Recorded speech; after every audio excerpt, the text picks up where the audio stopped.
Good evening, everyone. Happy Monday. Hopefully, we've had a good weekend. I know over here we got some snow. So we're staying warm because I know on the East Coast it's fairly cold here. But yeah, we got a good show here tonight. We're going to be talking about the cognitive model and cognitive distortions. There's a lot of content here to kind of go through, so I'm looking forward to being able to kind of share a lot of information associated with these topics here. Um, Essentially, the goal here is to be able to think about again how our mind works with some of these things, right? And as you'll see here, as I kind of continue to go through these different topics to talk about, you'll see a lot of very common themes throughout. A lot of it has to do with me. I'm definitely a big believer of the conditioning, the behavioral approach to certain things. And especially when you think about how, let's say, the cognitive model may apply to that, you can see the impact as to why we may think the way we think, and especially when we're experiencing these particular distortions. So let's get into the topic here, and we'll be able to just dive right in, right? So let me pull it up here.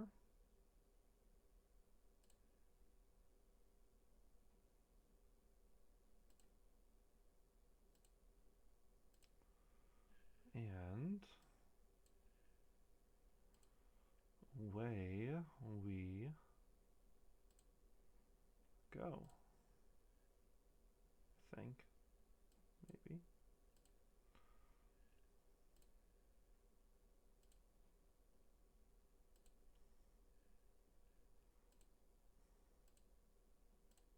There we go. All right. So here we are, the cognitive distortions. Yeah, looking forward to trying this out and see what we got here as we dive in. So, cognitive distortions and cognitive model here. So, the main kind of aspect with this, which a lot of you have heard of, is related to cognitive behavioral therapy, right? So, cognitive behavioral therapy relates to being able to determine how we feel and how we behave, especially for when thoughts occur, right? So, kind of the common kind of situation here that goes into it is the fact that the way that we when we are experiencing something and something could happen, we develop thoughts, right? Let's say a situation happens, we have these thoughts that occur, and when that does happen, we may have some emotions associated with that experience, and then from there, often leads to particular behavior. Now, a lot of it is with the cognitive behavioral model is a kind of a sequence of events where thoughts influence emotions, which influence behaviors. Now, may pinpoint that that's just kind of the one true thing where it goes in that particular order. But other times it could be kind of a particular triangle. So let's say thoughts is up here on the top, emotions is here on the side, behaviors is over here on the other side. So a lot of these can kind of influence one another, where thoughts may lead to behaviors, which may lead to emotions, and so on and so forth, depending kind of where you start in the triangle. So it's important to kind of note the impact about the flow of things because again we can really just kind of break down and kind of see the impact that at the end of the day the thoughts would have with everything, right? So they give an example here just to kind of talk about how the cognitive model can be involved and the impact that these particular emotions or feelings or behaviors can have on our outcomes for certain things. So they give the example of Pharrell here, where Pharrell is walking down the street, and then a stranger scowls at him. Now, sometimes we may think that if that is occurring, that particular thought, in this case, this individual, Pharrell, is believing that there must have been something that happened, right? He must have done something that was wrong or that made him feel this type of way. So, with that particular thought, it's going to lead to emotion where he may feel embarrassed or upset with himself, and it may lead to a behavior of him apologizing to the stranger as he continues to replay that situation over and over in his head.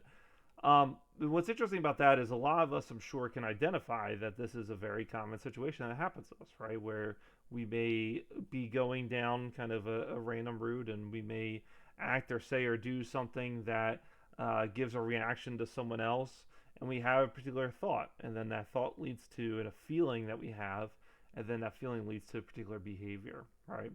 So that's the general gist of the cognitive model to look at here, right?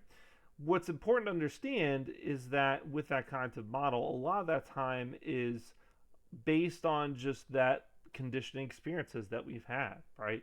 The reason we may tend to have that initial thought or that um, the feeling of, oh, I must have done something wrong is due to a lot of our history kind of growing up, our development, right?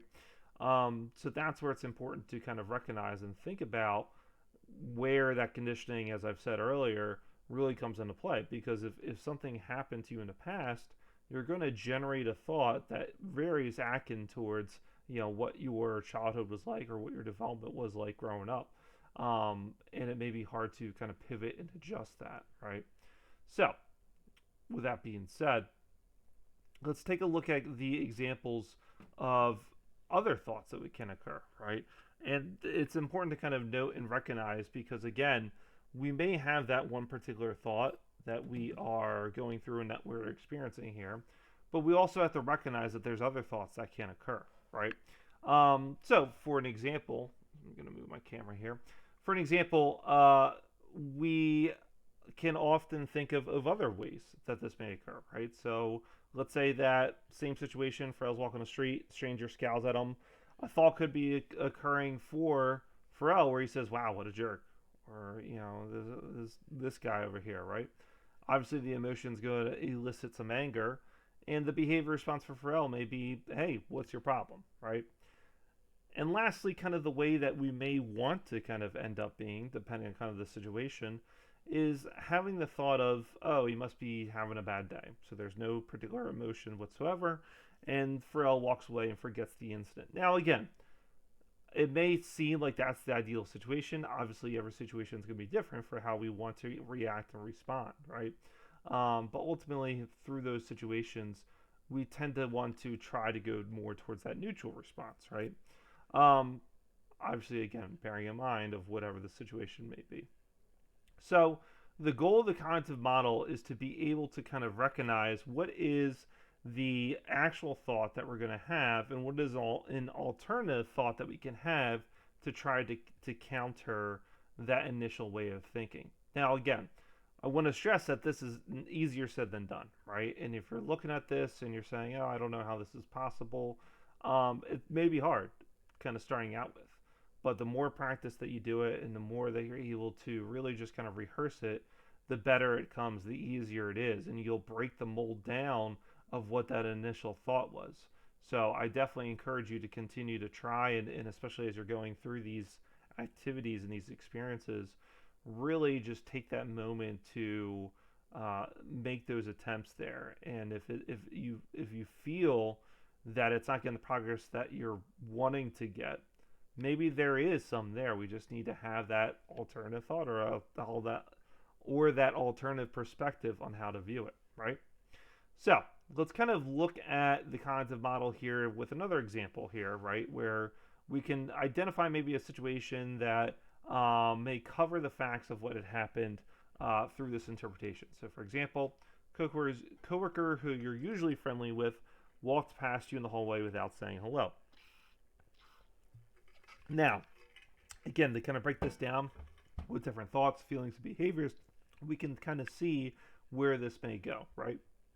So when we're looking at the thoughts, and this is an example that we can do if we feel we want to try to challenge these actual thoughts that we have, right? Maybe we have the feelings of what did I do? How could I hurt someone? I don't mean to do this, right? So if you feel that this is an issue for you and you want to adjust those cognitions, right? This is an activity to kind of knock out. So you have the thought, you're trying to understand the situation. The actual thought may be, what did I do wrong? Why is my coworker mad at me? And we want to get to the alternative thought, meaning that there must be, maybe she didn't notice me, or maybe she has a lot on her mind, right? And that's the ultimate goals, because a lot of the time, depending kind of our experiences that we've had, we may tend to, gravitate towards more of that actual thought, when in reality it could just be the alternative. And it just takes practice to be able to kind of manage that and have that reflection, right? So moving on to that second section here of feelings. So these emotions that we experience based on the thoughts about the situation. So when we have the thought of thinking, what did I do wrong, or why is she mad at me, we may get the feeling or emotion related to feeling hurt, or that we were feeling offended in that particular situation, right? And the ultimate goal, again, the alternate thoughts or the alternate experience could be more the unfazed or neutral situation that can occur, right? And lastly, here, the behaviors, how we respond to that situation, where from that actual thought, the behavior may lead to this individual saying, "I can't stop thinking about what happened," and how you acted coldly toward the coworker, and it just kind of replays in your mind over and over and over again. Kind of those racing thoughts there. Again, the goal from this particular situation, we want to get to the point where we can get to the thinking of that you wouldn't give it a second thought, and you would act warmly and kindly towards the coworker as usual, and it would just kind of disappear. Now, again, that green section, the alternative thinking, easier said than done, right? Like, you looking at that and you're like, yeah, this makes sense. It's when you get to the actual thoughts and try to break it down and try to get to the alternative thoughts, you realize again, it's easier said than done. So being able to practice and try to break down the reason why that thought is occurring, right? So if you're having a thought of, what did I do wrong, or why is she mad at me, the question to ask yourself is, what's the reason you are having those thoughts, right? Where did those thoughts originate from? And the more you can kind of dive into that past, the better it is that you'll be able to kind of understand it to get to the point of the alternative thoughts that you're looking for. Okay?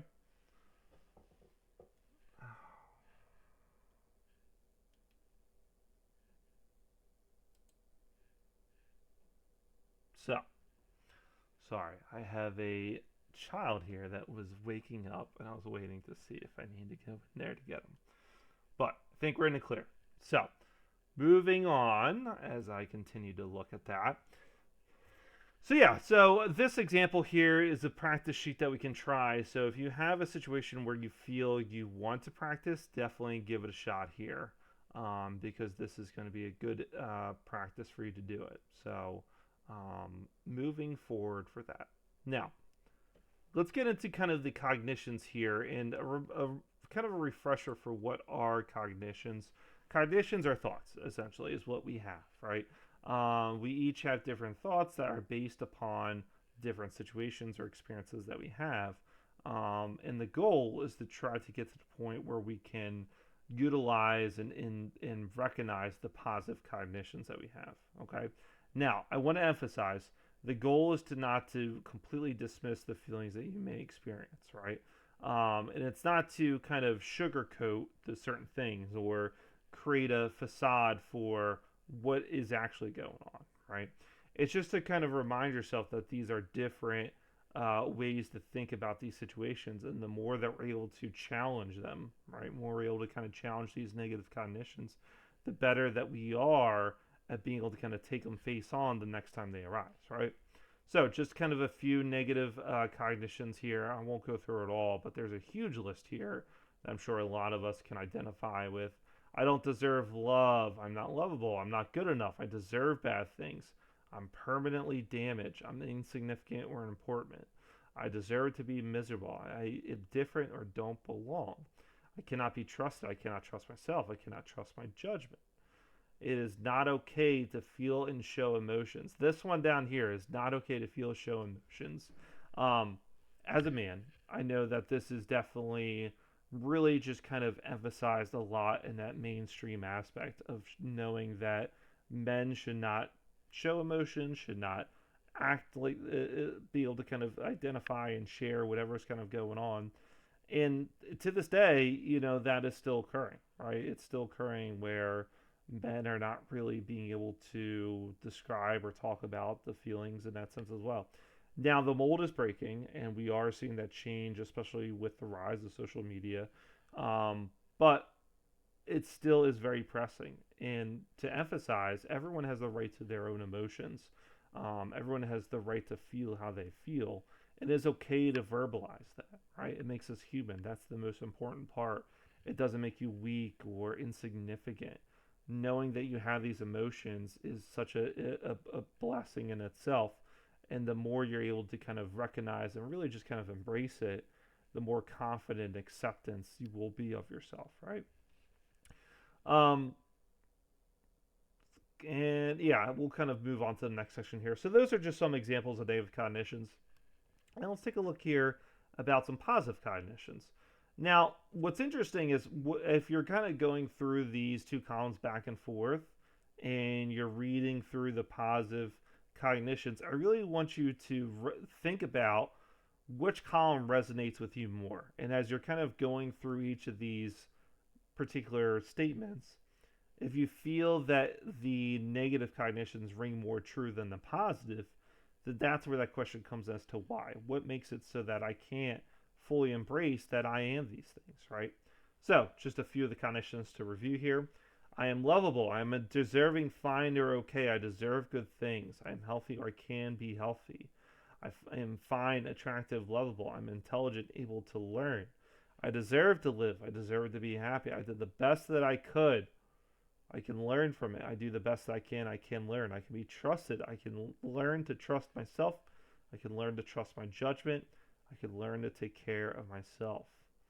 I can learn to feel, I can learn to safely feel and show emotions, the counter to that one. I can choose to let it out, another one. I now have choices. I am and can learn to be strong. I can get what I want. I can learn to succeed. I can find my way. Really just kind of powerful statements here, especially when you look at this, right? You just feel so much more kind of intensity and energy from these. And if you take the second to kind of say out loud some of these statements, you can notice the power that it can bring with it, right? So that's definitely a task too. Try to do a daily affirmation. Say one of these statements here and there. Recognize your worth. Okay, so that's a cognitive model there. So we talked about the cognitions. We talked about how thoughts, feelings can influence behaviors. Let's move that to cognitive distortions. Now, I said earlier too about how some of these cognitive distortions may arise, especially from our past, right? And what's important to note is that our past really has a huge influence on how we are going to think. And that's going to lead to more than enough if we've experienced difficult situations growing up. We're going to lead into those negative thinking patterns, right? And that's what this next section here is going to be about, is to be able to review those distortions and think about how we can kind of challenge them, right?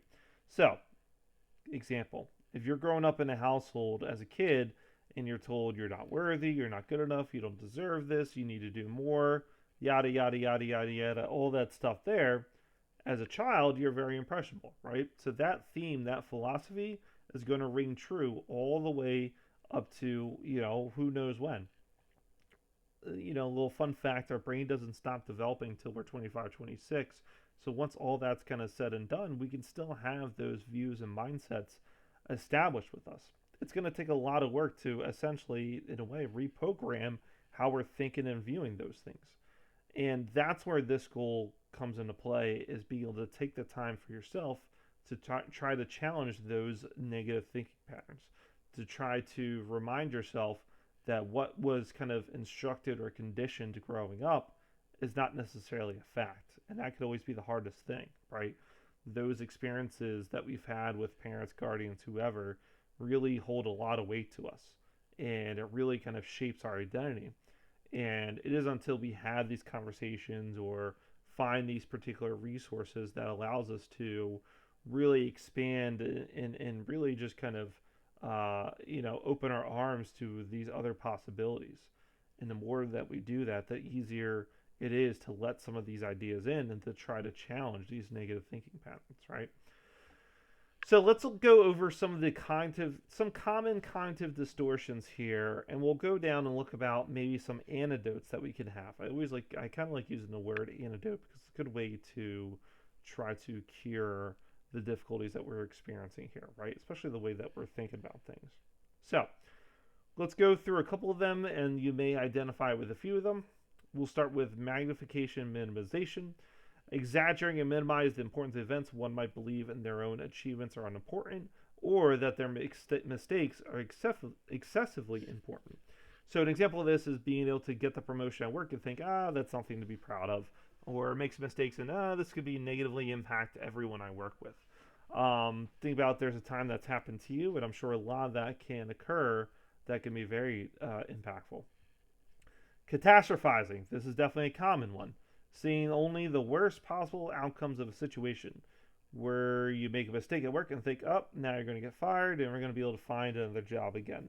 This is a very, there's a classic skill here that I always like to work with my clients about, decatastrophizing. So we'll have to kind of do that in the next sessions when we get to that. Next distortion here, overgeneralization. So making broad interpretations from a single or few events. For example, I felt awkward during a job interview. I'm always so awkward. So this is a big one too, where you experience a situation and then you pretty much generalize your entire identity from that.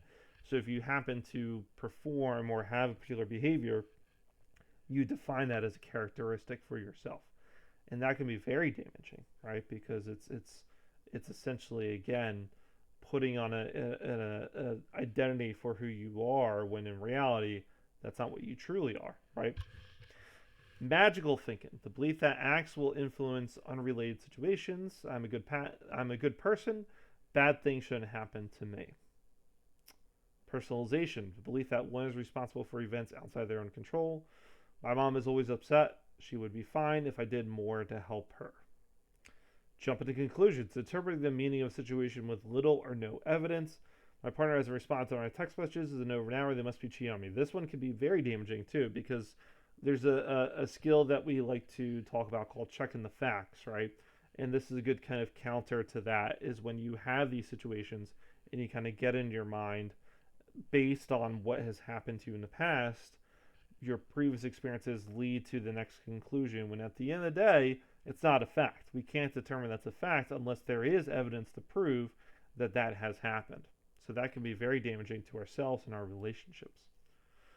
Mind reading, interpreting the thoughts and beliefs of others without adequate evidence. Again, kind of the same thing related to conclusions. She would not go on a date with me. She probably thinks I'm ugly.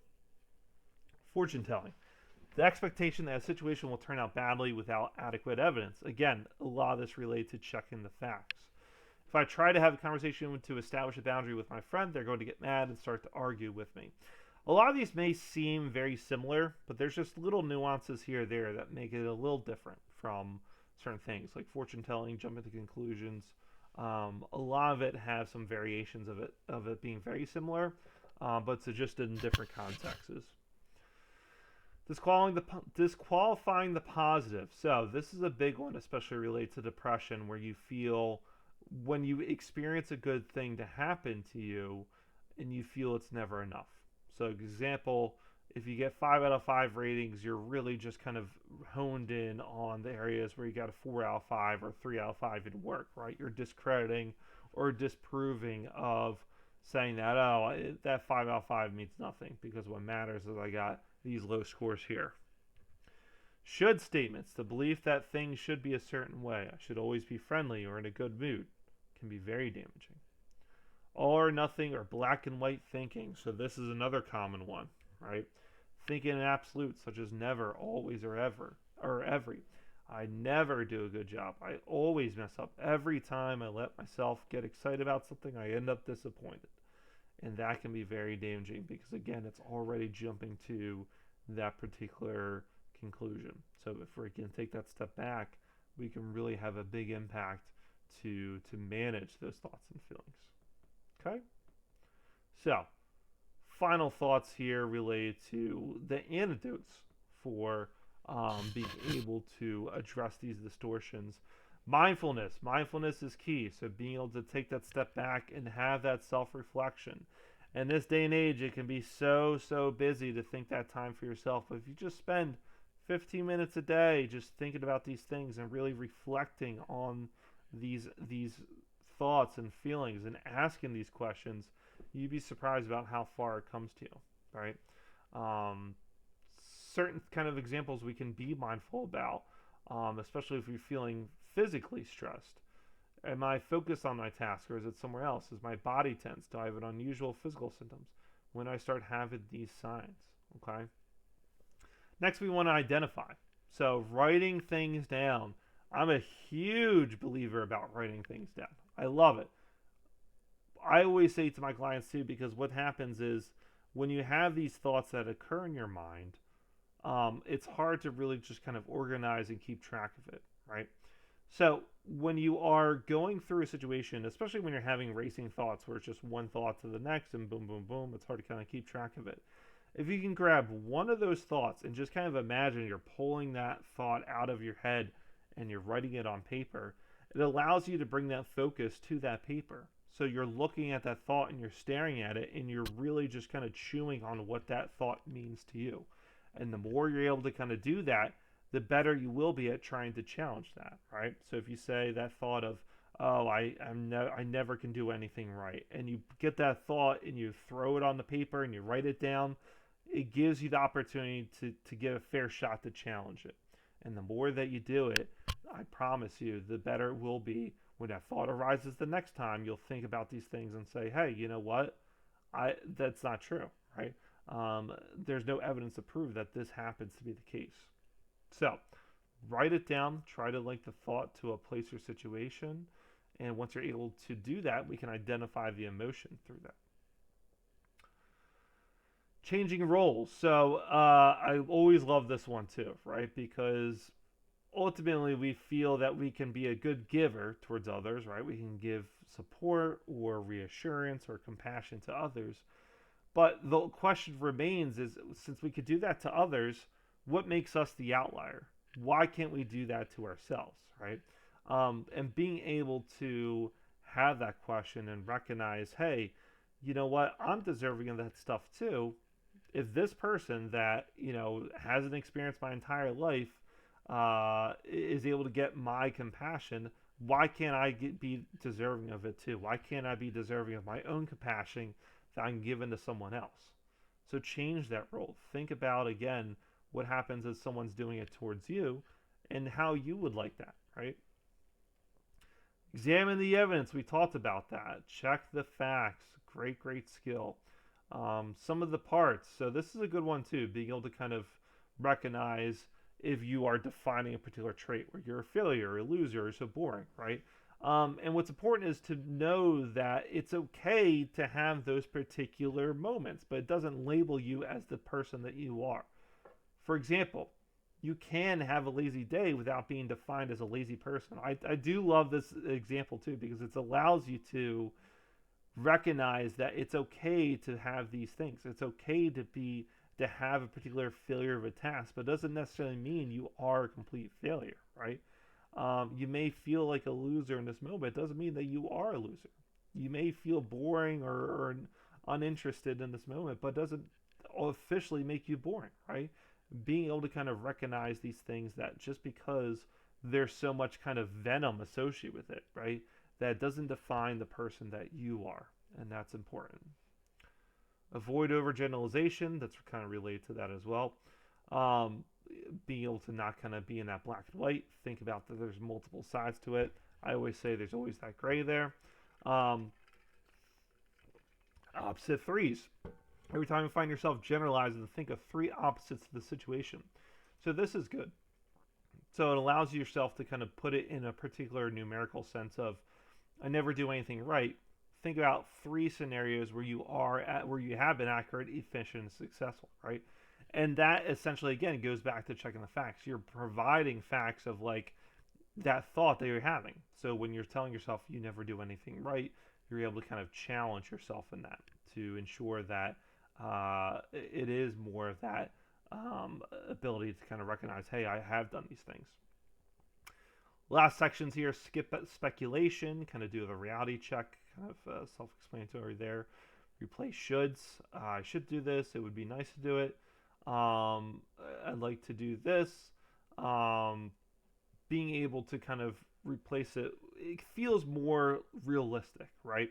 So if you say, oh, I should do that, I should do this, if you phrase it in a way of, I would like to do this, I would like to be this, it's a great way to change that perspective and the pressure that you're experiencing, right? Because when you think of I should, it feels like pressure. But if you're able to kind of even adjust the narrative of how you're approaching it, I would like to do this, right? It feels more at ease with yourself. Last one here, cost benefit analysis, refers to estimating the benefits of the decision versus the cost associated with it. So essentially being able to ask yourself, how does this thought help me and how does it hurt me? Again, another great question to ask. Being reflective, being mindful about the situation, being kind to yourself is that what happens at the end of the day. So when you have that thought, what is the purpose of this? What is the thought? What is the reason I am having this thought? And what is the benefit that's going to get out of it? If you're having this thought, then it's going to be more of a cost than the benefit I'm going to get for it. All right. So, love this topic. There's a lot of good stuff here to go through. So hopefully it was all helpful for you. Again, this is a great way to really just kind of, if you're looking to really just kind of get into therapy or get into trying to adjust it, the best things you could do is number one, write the thoughts down. If you're having kind of self-defeating thoughts, write it down. And when you can bring that thought in a physical space, it allows you to look at it directly and be able to challenge it. Okay. And number two, again, starting out here, knowing how our thoughts can influence emotions, can influence behaviors, and the impact that can have on ourselves or relationships, and being able to kind of look at it, is this a distortion that I'm experiencing, right? Is this a thought that may have been established and really kind of conditioned to me growing up? And if we can kind of answer those questions and think about, again, the impact that it's had, we can start to be able to kind of break that philosophy that we've had growing up. And the more that we challenge it, the better we'll be at tackling those distortions head on. So, hopefully, you had a good group here, a good discussion here. There's a lot of content here, a lot of information about the content model and content distortions, but all good stuff. But I thank you for joining me. I hope you have a good rest of your evening, and take care.